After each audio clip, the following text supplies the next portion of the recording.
Right విప్లవ శిఖరం నేల కొరిగింది. మావోయిస్టు పార్టీకి మాస్టర్ మైండ్ గా పేరున్న మద్వి హిడ్మా ఎన్కౌంటర్లో మృతి చెందాడు. గెరిల్లా పోరాటాల్లో ఆరితేరి పార్టీకి జోసత్వాలు ఇస్తూ వచ్చిన మద్వి హిడ్మాతో పాటు ఆయన భార్య ఇలాగే నలుగురు దళ సభ్యులు కూడా గ్రే హౌండ్స్ తూటాలకు ఒరిగిపోయారు. అయితే ఇది కోవర్ట్ ఆపరేషన్ అని, దొరికిన వారిని పట్టుకుని కాల్చి చంపారని పౌర హక్కుల సంఘాలు ఆగ్రహం వ్యక్తం చేస్తున్నాయి.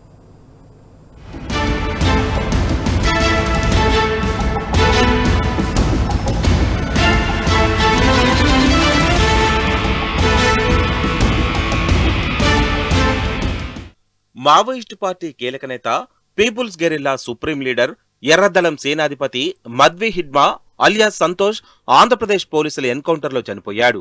అతనితో పాటు భార్య రాజే పోలీసుల తూటాలకు నేల కొరిగారు. ఆంధ్రప్రదేశ్లోని అల్లూరి సీతారామరాజు జిల్లా మారేడుపల్లి మండలం టైగర్ జోన్ ప్రాంతంలో నల్లూరి జలపాతం వద్ద పోలీసులు మంగళవారం జరిపిన కాల్పుల్లో హిడ్మాతో పాటు ఆయన భార్య రాజే, లక్మల్ అలియాస్ చైతు, మల్లా అలియాస్ మల్లలు, కమ్లు అలియాస్ కమ్లేష్ మృతి చెందారు. దీంతో మావోయిస్టు పార్టీకి కోలుకోలేని దెబ్బ పడినట్లయింది. ప్రస్తుతం ఛత్తీస్గఢ్ కేంద్రంగా ఉన్న తమ స్థావరాలను మరో రాష్ట్రానికి మార్చే ప్రయత్నంలోనే ఈ ఎన్కౌంటర్ జరిగినట్లు భావిస్తున్నారు. అంతేకాదు ఎన్కౌంటర్ జరిగిన ప్రదేశాల్లో ఉన్న ఆనవాళ్లు సైతం అనుమానాస్పదంగానే ఉన్నట్లు నిపుణులు చెబుతున్నారు.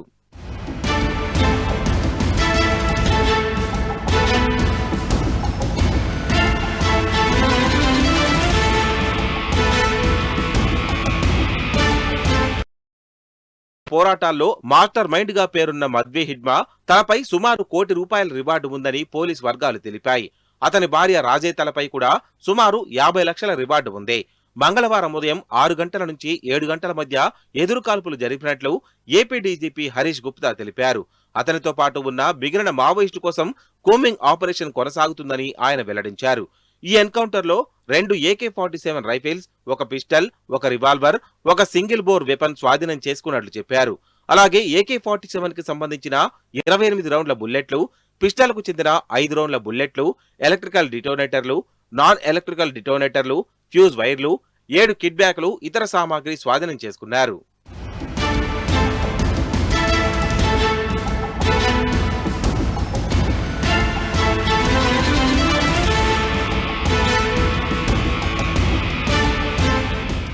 మావోయిస్టు పార్టీ కేంద్ర కమిటీ కార్యదర్శిగా ముప్పాల లక్ష్మణరావు అలియాస్ గణపతి వైదొలిగిన తర్వాత ఆ బాధ్యతలను కేంద్ర కమిటీలో అగ్రస్థానంలో ఉన్న నంబాల కేశవరావు అలియాస్ బసవరాజు భర్తీ చేశారు.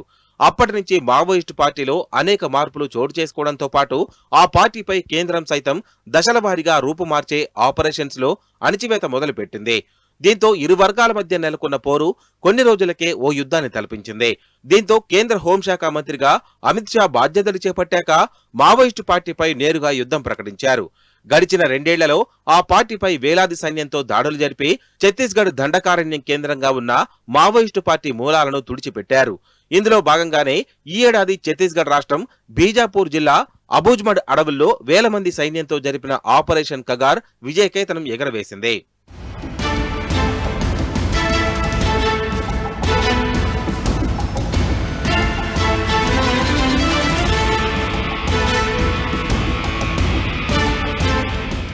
ఈ ఏడాది మే నెలలో జరిపిన ఎదురుకాల్పుల్లో మావోయిస్టు పార్టీ సుప్రీం లీడర్ బసవరాజు సహా 38 మంది మావోయిస్టులు నేల కొరిగారు.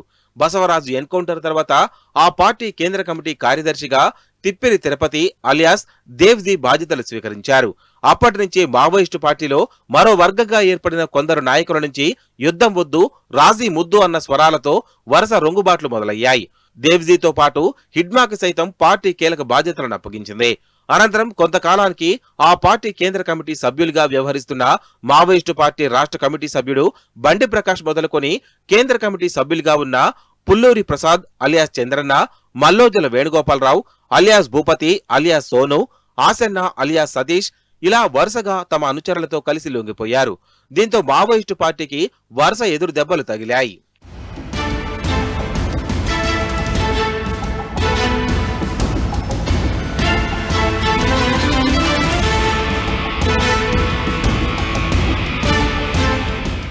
మావోయిస్టు పార్టీకి వెన్నుముకగా ఉంటూ ప్రభుత్వానికి సవాల్గా నిలిచిన అజ్ఞాత నేత హిడ్మా శకం ముగిసింది. ఛత్తీస్గఢ్ రాష్ట్రం బీజాపూర్ జిల్లా పువర్తి గ్రామంలో 1981లో జన్మించిన హిడ్మా అత్యంత చిన్న వయసులోనే కేంద్ర కమిటీ స్థాయికి చేరిన నేతగా పేరొందాడు. 1990ల చివరిలో సంస్థలో గ్రౌండ్ లెవెల్ ఆర్గనైజర్ గా చేరిన హిడ్మా గత 2 దశాబ్దాలుగా అనేక దాడులకు ప్రధాన సూత్రధారి అయ్యాడు. 2007లో ఉర్పల్మెట్ట సిఆర్పీఎఫ్ దళాలపై జరిపిన దాడిలో హిడ్మా కీలక భూమిక పోషించాడు. 2010లో సుక్మా జిల్లాలో జరిగిన మావోయిస్టు దాడిలో సుమారు 76 మంది జవాన్లు నెలకొరిగారు. అక్కడి నుంచి ఆ పార్టీలో హిడ్మా తిరుగులేని శక్తిగా ఎదుగుతూ అనతి కాలంలోనే కేంద్ర కమిటీలో సభ్యుడిగా స్థానాన్ని దక్కించుకున్నాడు. 2016లో హిడ్మా అరెస్ట్ అయి ఆ తర్వాత విడుదలయ్యాడు. అప్పటికి అతను కింద స్థాయి సభ్యుడిగా ఉండడంతో ప్రభుత్వాలు అతనిపై పెద్దగా దృష్టి సారించలేదు. 2017లో హిడ్మా మాస్టర్ ప్లాన్ లో చిక్కుకొని 24 మంది జవాన్లు చనిపోయారు. 2021లో సుక్మా, బీజాపూర్ జిల్లాల సరిహద్దుల్లో భద్రతా దళాలపై జరిపిన మెరుపు దాడిలో 22 మంది సిబ్బంది మృతి చెందగా 31 మంది గాయపడ్డారు. భద్రతా దళాలకు చిక్కినట్లే చిక్కి హిడ్మా పలుమార్లు తప్పించుకున్నాడు.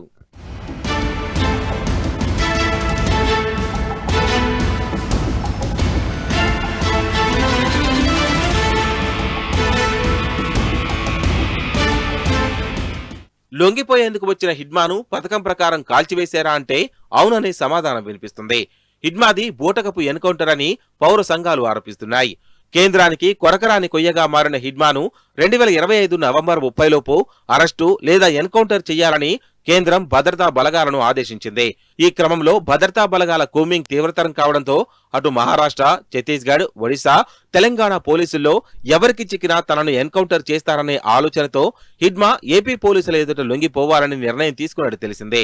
ఏపీ మీదుగా తమిళనాడుకు వెళ్లి అక్కడ తలదాచుకోవాలన్న మరో ఆలోచన కూడా ఉన్నట్లు విశ్వసనీయంగా తెలిసిందే. ఈ క్రమంలోనే ఆయన ఏపీ బోర్డర్కు వచ్చారని అంటున్నారు.